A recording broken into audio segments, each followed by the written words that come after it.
In the last part, we saw that writer found a diary from the cellar. When he read the diary, he thought the previous owner just doing prank. But what was the truth? Let's see in this part. What the hell is this? I thought. This must be some sort of prank from the previous owners. I heard something, like something slowly being slid over a rough surface. I stood up and gulped down the rest of the glass with one big sip. Out of the corner of my eye, I saw my coffee mug suddenly flying across the room from the mantelpiece, crashing into the opposite wall in a million pieces. Fuck this, I said out loud. I'm going home. I grabbed my jacket and bolted out of the door and ran for the car. The wind almost lifted me off the ground, and the rain felt like I was being hit by 1,000 tiny nails. I could swear I heard a distant voice in the wind.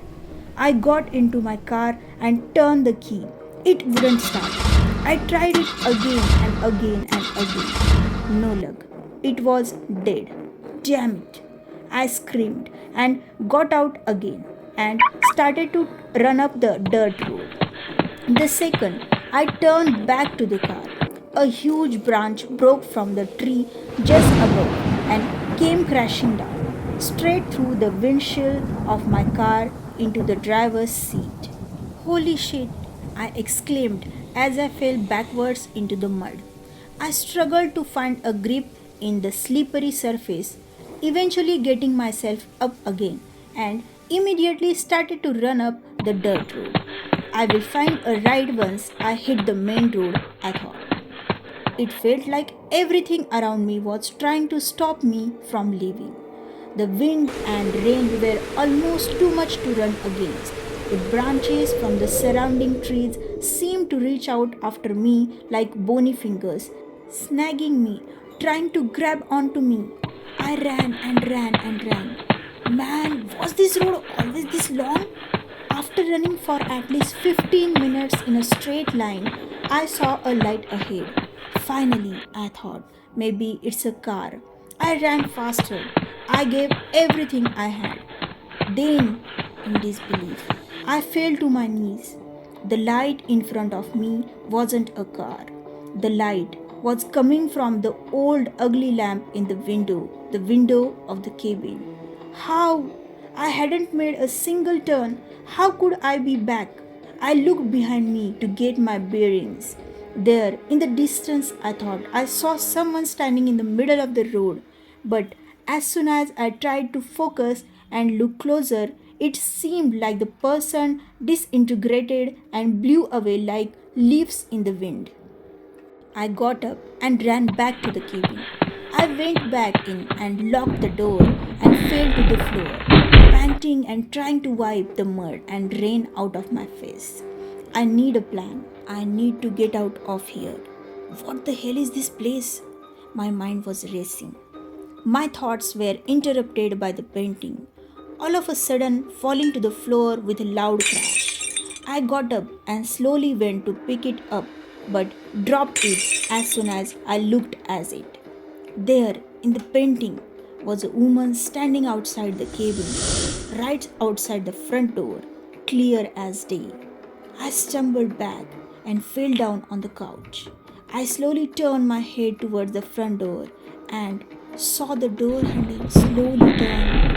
I flew up to make sure the door was locked and slowly backed away again. The door handle suddenly stopped moving, but was immediately replaced with the sound of the old typewriter behind me typing.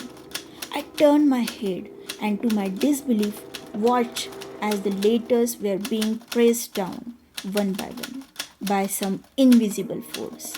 I slowly made my way over there and looked down on the paper. You are mine, you are mine, you are mine, over and over. I couldn't believe what I was seeing and glanced over to the kitchen. The back door, I thought. I had to make another try to get out of here. I took off into the kitchen and out the door. Once again, I slid down into the mud. got myself back again, and took off to my left into the woods and alongside the shore of the lake. There is bound to be another house somewhere along the shore, I thought. I tripped and fell, got branches in my face, and tore my jacket on the thorns, but I didn't stop. After about 20 minutes, I saw a clearing up to my left, up in the woods. It looked like a camping spot. Maybe there is someone there that can help me, I thought. I tried to move as quiet and quick as I could while doing my best to keep the rain out of my face. But when I came to the clearing, it was empty. No sign of anyone being there anytime lately. There were, however, markings and carvings on the trees all around the clearing. I got up closer. It looked like the same language that I had found in the old books, almost Latin, but not quite. Three rows of text on one tree and some weird carvings. It was hard to make out in the darkness, but it looked like a crescent moon and something else.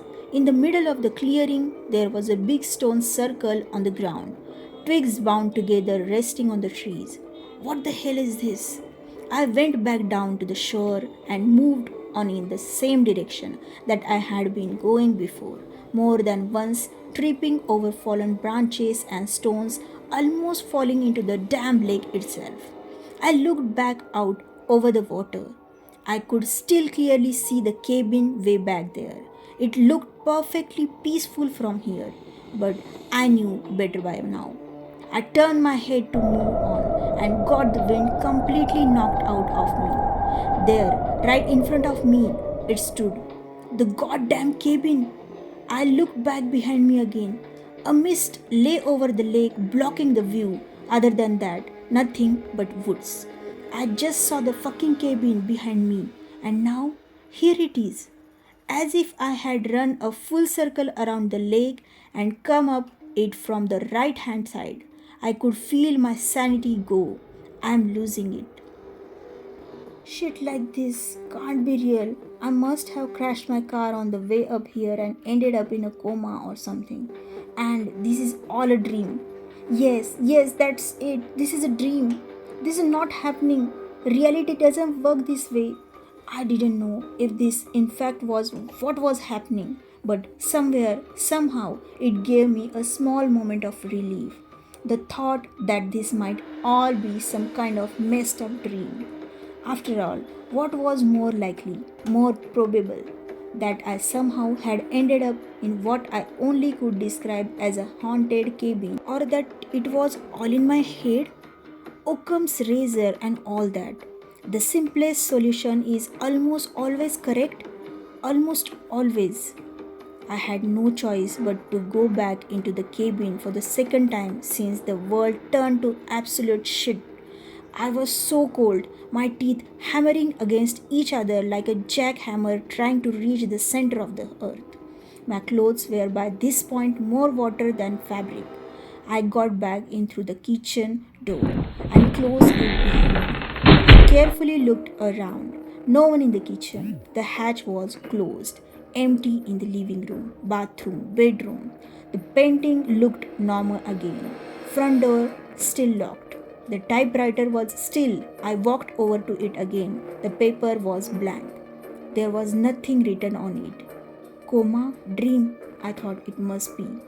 Either that or I am truly losing my mind. I sat down in the couch again with a loud sigh and poured myself another drink. The fire was still going. It felt good. I discarded my soaking wet jacket on the floor and could feel myself calm down a bit. I glanced over at the table and saw the diary still laying there. Was the writer saw a dream? Let's see in the next part.